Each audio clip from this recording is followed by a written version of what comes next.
Hello, good evening, good morning, good afternoon, whenever you happen to be watching this. I'm Mr. Spillane. Most of you know me from my math days of teaching math at Washington High School. Here I am, sheltered in my basement, most of the time you can find me watching soccer games down here. But for today, I would like to talk to you about a book in particular, the Lord of the Rings trilogy by J.R.R. Tolkien.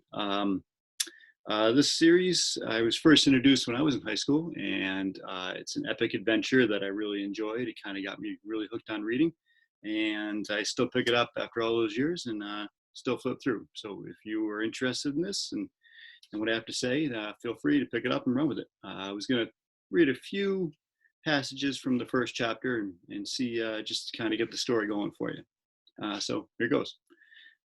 Chapter 1, The Long Expected Party. When Mr. Bilbo Baggins of Bag End announced that he would be shortly celebrating his 111st birthday with a party of special magnificence, there was much talk and excitement in Hobbiton. Bilbo was also very rich and very peculiar, and had been the wonder of the Shire for 60 years, ever since his remarkable disappearance and unexpected return. The riches he brought back from his travels had now become a local legend, and it was popularly believed, whatever the old folk might say, that the hill at Bag End was full of tunnels stuffed with treasure. And if that was not enough for fame, there was also his prolonged vigor to marvel at. Time wore on, but it seemed to have little effect on Mr. Baggins. At 90, he was much the same as at 50. And at 99, they began to call him well preserved, but unchanged would have been better nearer to the mark. There were some that shook their heads and thought this was too much of a good thing. It seemed unfair that anyone should possess, apparently, perpetual youth, as well as inexhaustible wealth. It will have to be paid for, they said. It isn't natural, and trouble will come of it. But so far, trouble had not come. And as Mr. Baggins was generous with his money, most people were willing to forgive his oddities and his good fortune. He remained on visiting terms with his relatives, except, of course, the Sackville Bagginses, and he had many devout admirers among the hobbits of poor and unimportant families. But he had no close friends until some of his younger cousins began to grow up. The eldest of these, and Bilbo's favorite, was young Frodo Baggins. When Bilbo was 99, he adopted Frodo as his heir and brought him to live at Bag End. And the hopes of the Sackville Bagginses were finally dashed. Bilbo and Frodo happened to have the same birthday, September 22nd. You had better come and live here, Frodo, my lad, Bilbo said one day, and then we can celebrate our birthday parties comfortably together. At that time, Frodo was still in his tweens, as the hobbits called the irresponsible 20s between childhood and coming of age at 33. Well, 12 more years passed, and each year, the Bagginses had given very lively combined birthday parties at Bag End. But now it was understood that something quite exceptional was beginning to be planned in the autumn. Bilbo was going to be 111, that's 111, a rather curious number, and a very respectable age for a hobbit. The old Took himself had only reached 130, and Frodo was going to be 33, an important number, the date of his coming of age. So I'm going to skip ahead to the party. Grand party with fireworks, and at the end of the party, Bilbo stood up and he said he'd like to make an announcement. So let me read that little passage here and see what happens. I wish to make an announcement. He spoke this last word so loudly and suddenly that everyone sat up who still could. I regret to announce that though, as I have said, 111 years is far too short a time to spend among you, this is the end. I am going. I am leaving now. Goodbye. And then he stepped down and vanished. There was a blinding flash of light, and all the guests blinked. When they opened their eyes, Bilbo was nowhere to be seen. 144 flabbergasted hobbits sat back speechless. And then we'll fast forward a little bit to what actually happened to Bilbo. As for Bilbo Baggins, even while he was making his speech, he had been holding a golden ring in his pocket, his magic ring that had been kept secret for so many years. As he stepped down, he slipped it on his finger, and he was never seen by any hobbit in Hobbiton again. He walked briskly back to his hobbit hole and stood for a moment listening with a smile to the din at the pavilion, to the sounds of the merrymaking in other parts in the field.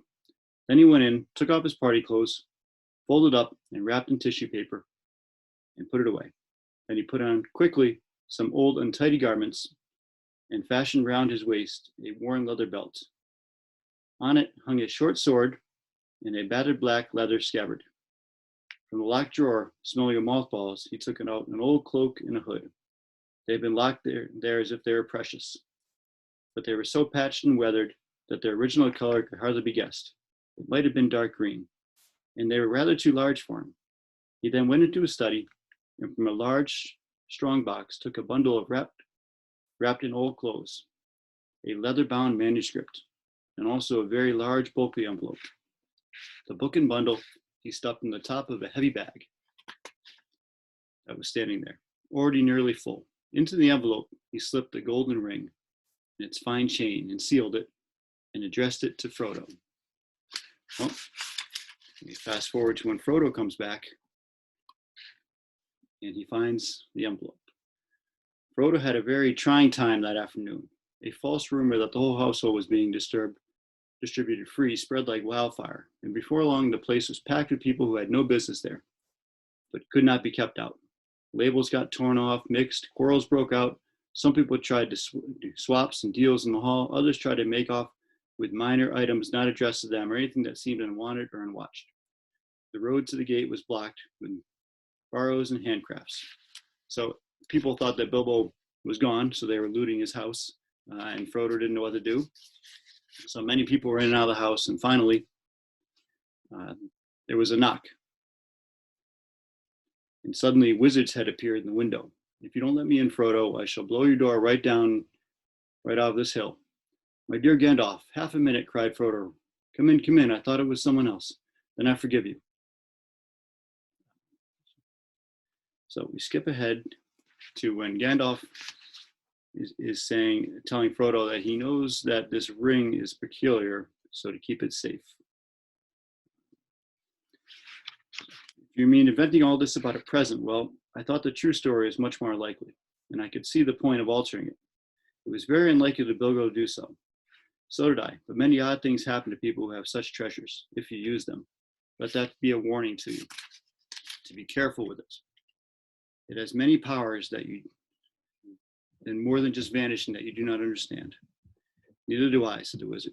"I have merely begun to wonder about this ring, especially since last night. No need to worry, but if you take my advice and use it very seldomly or not at all, you have nothing to fear. At least I beg you not to use it in any way that will cause talk or rouse suspicion. I say again, keep it safe and keep it secret." "You are very mysterious. What are you afraid of?" "I'm not certain, so I will say no more. I may be able to tell you something when I come back.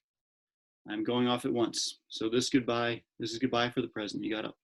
"At once?" cried Frodo. "Why, I thought you were staying on for at least a week. I was looking forward to your help." "I did mean to, but I have had to change my mind. I may be away for a good while, but I'll come and see you again as soon as I can. Expect me when you see me. I shall slip in quietly. I shan't often be visiting the Shire openly again. I find that I have become rather unpopular. They say I'm a nuisance and a disturber of peace. Some people are actually accusing me of spiriting Bilbo away or worse. If you want to know, there is supposed to be a plot between you and me to get hold of the wealth." "Some people," exclaimed Frodo. Frodo saw him to the door. He gave a final wave of his hand and walked off at a surprising pace. But Frodo thought the old wizard looked unusually bent, almost as if he was carrying a great weight. The evening was closing in, and his cloaked figure vanished into the twilight. Frodo did not see him again for a very long time. But when he did see him, the epic adventure starts. This is the beginning of book 1 of a 3-part trilogy. I encourage you to pick it up if it sounds interesting. It's one of my favorites. All right, thank you. Bye.